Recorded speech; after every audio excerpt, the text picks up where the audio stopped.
All right, so we are going to make a rag quilt. These are the two squares. I decided to pick strawberries, and then the back is going to be these. And with this one, this is going to be the very back side of the quilt. This is going to be the front, the pretty side, and the seams where they all line up, they're going to rag out. What you're going to want to do, let me take this apart and show you. Whatever size you decide to cut your square, cut your front piece and your back piece the exact same. And then, I don't know if you can see it or not, but like right here, you can see that there's a little bit of a difference there. I cut the middle piece, let me get this open, a little smaller. And I do that because whenever you cut your rag quilt, you're going to want to sew, you know, right here, and you're going to want to cut the rag quilt, this, you know, cut the little fringes. But if you have multiple pieces in here and this is the same size that you're sewing through it, it's going to be very hard to cut and your hand is going to cramp. And this way it's not as bulky in those seams. I have a brother sewing machine, I think, and it's fine. It works great. However, whenever you get really thick, it struggles a little bit. So I always cut them a little harder, or I'm sorry, this a little smaller. And then that way I've got plenty of, you know, it's not stressing on my sewing machine, but also it's not going to be as hard to go ahead and cut those little slits on the side. I go ahead and make my sandwich. Like I said, I'll put my pretty side down for my back, and then I'll put this on, and then I'll put the top layer on, make a little sandwich, and then I'll pin it together so that way it doesn't move. And what we're going to do before we sew anything together on all of these squares, you're going to sew corner to corner and then corner to corner, and it's going to have an X there, and it's going to make, let me show you one I did that was smaller. This, so like I said, you can see there's definitely a little bit of difference in there. But you sew corner to corner, that might be hard for you to see. Hopefully that's a little easier. Corner to corner, and then that way it's sandwiched together. You know, that's quilting it, so that way you don't have to go back and quilt anything. And like I said, you just sew them on the sides, and then it gives you more area to snip without having to cut through so many layers. Because when you get this sewed together, it's going to be, you know, that's not 2 layers, it's 4 layers. And if you had the batting all the way, that would be not only 4 layers of cotton fabric, but then 2 layers of this batting, and that's a lot of layers. That is, let me put that together. That's a lot to cut through. Okay, lots to cut through. So anyway, what we're going to do, we're going to go over there and sew the X's in this, and then I will come back and show you what to do from there. Now we're going to go ahead and go through and do the crisscrosses. Like I said, we're going to go from corner to corner.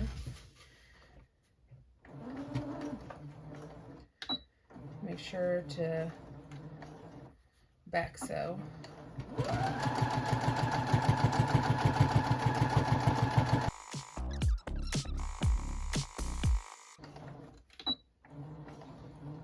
There you go. And another trick I like to use, instead of taking that string out, cutting it, flipping it, and doing an X and having one done, I'm going to go here and I'm going to take the next one, bump it right up to it.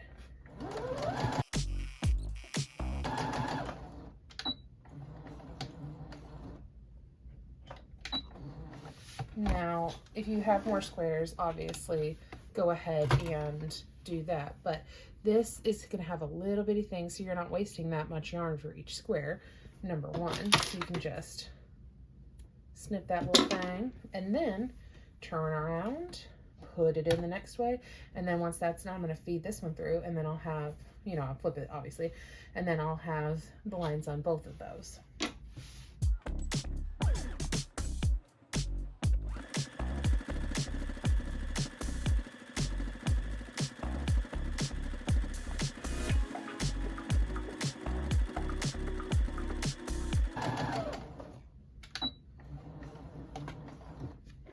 Okay, like I said, I'm going to go ahead and go in with the other one. Make sure all the corners are down flat.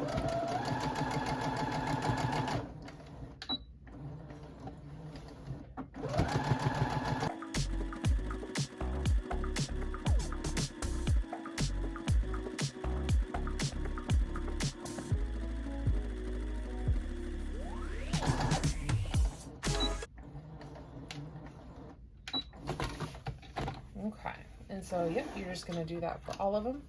And then, like I said, you can go through and snip that little thing. And like I said, you're not wasting this much yarn or yarn thread for each one, because when I started, yeah, you've got like, I mean, maybe you'll have a little bit less, maybe you'll have a little bit more, depends on how close you cut it or how far you pull it out. I always find that if I cut it really close, this always comes undone, and I don't know why that is. I'm sure there's a really logical explanation, but I'm gonna go ahead and cut all of my little tails because they irritate me. All right, now it's starting to fray a little bit, but that's okay. So we've got these, and see, they're not perfect. I think this one's off center a little bit, but guess what? The only person that's perfect was Jesus.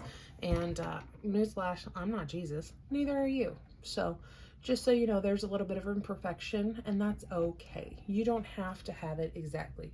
It's good enough, you know. I'm a firm believer it's good enough. It's not completely foobar. And like I said, Jesus is the only perfect person, so I think in every quilt you should see the beauty in the imperfections. But that is a quilted square. So what we'll do next, and like I said, this will be for all of them. These are going to be the front pieces, and I want all of the back to be there. So what I'm going to do, I'm going to sandwich these together, and luckily the print is, it's not like, I'm trying to think of how that's, what that's called, where you have to have it going a certain direction. Like it's like the Statue of Liberty is standing up straight this way. So if you sew it one way, it's upside down. And you know, with this, they're strawberries, they're turned all different directions. And I highly recommend for one of these patterns, or any really, that you choose something that's kind of crazy. So that way you just don't even have to worry about it. And then, but you put the pretty sides together. Okay, sandwich those, and you have the back sides facing out. And like I said, line it up, square it up as best as you can. And then I almost did this backwards. Woo-hoo. See, gotta keep me, I almost messed up. Okay. Normally, if you were sewing something pretty, you would, you would sew this right here. So when you opened it, there's no seams, right? But with a rag quilt, you want the ugly, you want the seams to be on the outside. So when you open this, it's gonna look like this, right? So that way you can cut it and the rag is gonna be on the front. So thank you for reminding me, I almost slipped. Okay, let me redo this bad boy. Okay, so I'm gonna go ahead and clip that. Since there's so many layers, I wanna make sure I'm not getting too off center. And you can see here, like, they're not perfect, you know, they lined up pretty close, but it's not perfect. And so, like I said, double check, triple check, because once you think you're comfortable, you're gonna mess up. So when it opens up, it's gonna have a smooth seam like this. Okay, so you put the back together, boop, and then you run it through on the sides here. And like I said, let me put this down real quick. And I'm just going to where the end of my presser foot is. Let me, I know this is a different foot, but like the end of the presser foot normally is right here. So I'm just putting my fabric right there. And if you have one of these, it magnets on the side, and it's a good magnet too. So you could just, boop, put it right there. Hopefully you can see that. If not, I'm going to insert a picture of what I'm talking about, so that way you can see what I mean. If you can keep a straight line, great, but I highly suggest one of these, I'm not even sure what that's called, a seam allowance magnet marker spot holder. I don't really know. Whatever the thing's called. I just know it's not moving, so as long as my edging is putting up to that, it's all going to be the same. So it makes it really easy. Because like I said, I'm not perfect. I'll start, you know, So get one of those. Anyway, on to the sewing.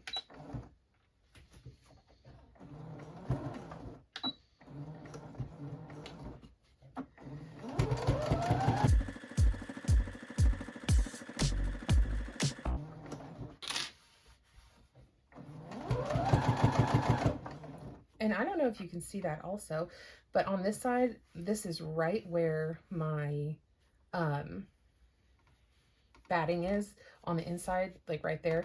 So it's going, the edge of my presser foot is right there. So it's not having that bulk in there.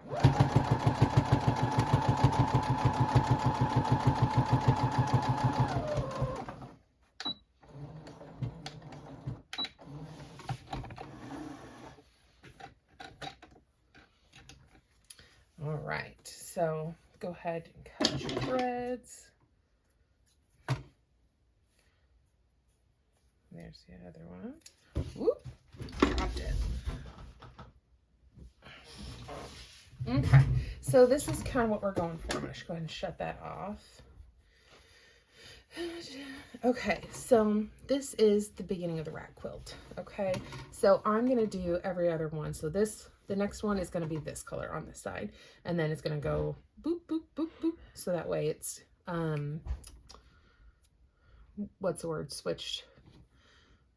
Every other one, whatever. There's a word for it that I just can't think of right now. So that's going to be this. Now, when we get everything sewed, what we're going to do is we're going to go through here and cut these like super close. I mean, just notch the crud out of this, okay? And then once we wash it, it's going to go and like it's going to fray out so bad, but we've got that seam here, so it's not going to unravel, but it is going to fray really bad, which is going to be super cute. That's the ragging that we're talking about. Once you get the next row, like say we're just doing this and this, and we're going to do 4, then you would, sew this, duplicate this here, and then you would sew that down here, up here, I mean, whichever way you want to do that.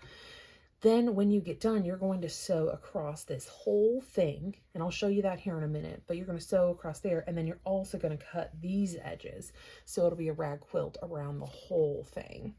But this is basically the main assembly of a rag quilt. And so another thing you can do, you can sew your X's here, and I actually, sometimes I like this, I guess it really just depends on your vibe, because you can clip these before you sew them together.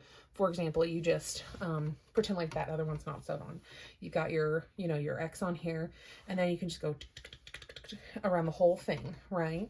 And then go and sew it together. So this is already clipped, and then you just sew there. So that way 100%. Number one, you're not gonna clip your notch here, or you're not gonna go, instead of going down there, you're not gonna go in and cut in and nip that. So that's another option. Honestly, I kind of like that better just because it's a little easier. But if you have like little scissors like this, your hand is gonna hurt. I mean, your hand's probably gonna hurt anyway, but I got a new pair I'm excited to try out and grab them. Okay, boop. I've got these there. I cannot remember what brand they are. Famore. I don't know if you can read that, but they're spring-loaded. So I'm hoping that's going to help my hand not cramp as bad. But I imagine just doing this over and over and over again, no matter what, it's probably going to cramp. So, like I said, this is the front, this is the back, and see how that's nice and neat on the side. And it's going to look nice and neat. It's on the same, but it's already quilted, so that way you don't have to, especially if you have I think these are called domestic machines. If you have a domestic machine, sometimes, you just don't got a lot of room on the inside in here. So it's a little hard to be doing all this. You have to get a long arm, and, or if you don't have don't have the space, don't have the money for a long arm, you have to pay to have that quilted, and it's expensive. It's really expensive. Sometimes you can find it really cheap, but I know the place where I buy my fabric, I'm trying to remember exactly, but I believe they said that it was 2 cents a square inch which you're like, oh, 2 cents. That can't be very much. But it's like, it's pretty expensive. I mean, you're spending a lot of time on the quilt. You want to have a good quality quilt. You know what I mean? You want it to be sewn and quilted really nicely, but it's very expensive. So it's like, you know, you gotta buy all the material and everything, and then on top of it, pay an extra, you know, $100, $150, $200, you know, depending on how big your quilt is. It's gonna cost a lot, and that kind of takes the fun out of being like, I did this quilt, you know.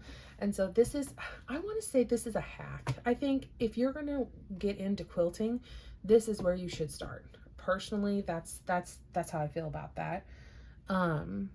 Because this gives you a taste for it without drowning you. You know, it gives you a sip of water without spraying the water hose in your face, because quilting can be a lot, you know. So anyway, here's that. So I'm gonna go do the rest of them, and I'll come back and show you how to finish it up. Okay, so I went ahead and I got everything laid out how I wanted it, and I sewed all the rows together. I ended up doing 5 by 4, so it's a little taller than it is wide. And that's honestly because I messed up the rows, so I needed another row because it was like that. So I had to add another row because I sewed it together wrong. But that being said, I just added another row because I had a couple extra left over, so it worked out fine. So we've got these different sections, right? And we have these flappy seams right here. And it's hard to see because of the way, because it's all white. But here's the seam. So we've got, you know, a badly painted fingernail size. I don't know, it's like a 1/4 inch, something like that, 1/2 inch. So what we're gonna do, well, let me back up. I sewed them all together, but then around the edges here, hopefully you can see that, around the edges here, I sewed around with the same 1/2 inch seam allowance. So everything is sewed. And then I got these little spring-loaded nippers, scissors, whatever you call them. They're Famore, that's what the brand is. So I've never tried them, but apparently, oh, they're greasy. I don't know if you can see that. Like a little, oh, my chair's squeaking. There you go. Now you can see it got a little grease on there. So I am glad I caught that. Let me get some fabric to wipe that off. Yeah, that would have been bad. Only a little grease. They do cut nicely though. They're very sharp, so that is nice. Make sure that, I mean, I've got to wash it anyway, so any oil that would get on there should come off, but obviously I don't want a giant grease stain on there. So yeah, you just do your best, and then hopefully you can see this. Yeah, you should be able to see this. I've got my camera off to the side, and so get it up here. Okay, you see that? Oh, there's the seam line, and then the cut. You just want to make sure you stay on this side of the seam line, and you cut probably, I mean, it doesn't have to be perfect, but I cut them pretty close. You don't want to cut them like that or anything, because it's not going to fray as good. So cut them as small as you can without cutting a chunk out of it, because then it's going to be missing a big chunk whenever it does fray. So you not only do that on the inside seams, but also these outside seams. You want to snip those. And then I didn't show you the back. Let me show you how nice this looks. Oh, maybe if I can get it flipped over. See, that looks, it's all nice. It's all one color. So if they want to, you know, take pictures on it or something, they can. So it's nice and even. It's a nice, cute little color, but it's not too much. But this is the busy side, and it's got the textures and everything. So if the baby doesn't like the textures, they can always lay it on this side. It's kind of got a 2-for-1 there, but it's also warm, so it'll be nice to wrap the baby in. The baby can you know, hang around with it or whatever. It might be a little too big to be like a comfort blanket, but yeah, it should be a good size for a baby blanket. And you want to snip off the really long frays. I mean, I guess you don't have to, but I like to just because I think they're threads, and I'm like, oh, I'm gonna snip that off, and then it turns out to be some fraying, and I'm like, okay, well, it doesn't matter anyway. But anyway, go ahead and snip all these, and your hand's gonna hurt, I promise. So you might do this in steps. Then you're gonna wash it, and then once you wash it and dry it, the the fraying will happen and your rag quilt is done, and then you can give it to whoever or keep it. I plan to make another one that's larger so that way my husband has because we have like the throw blankets in the living room, you know, so when we're sitting there watching a movie we can be warm, but they're, you know, they're made for small humans, right? And my husband is 6 foot something. So, you know, those little tiny blankets are not going to cover. So he usually uses two, and I'd really like to make him one that is not only warm, but is big enough to where he only needs one blanket and he can cover most of his body, if not all of it. So that is on the agenda at some point. I just can't come up with a design. So if you have any suggestions on that, please drop it in the comments. I'd love to hear it. But this is how you make a rag quilt, and I'm gonna fast forward. Well, actually, I'm gonna just stop the video, and then once I wash this, I'll come back and show you guys what it looks like at the very end.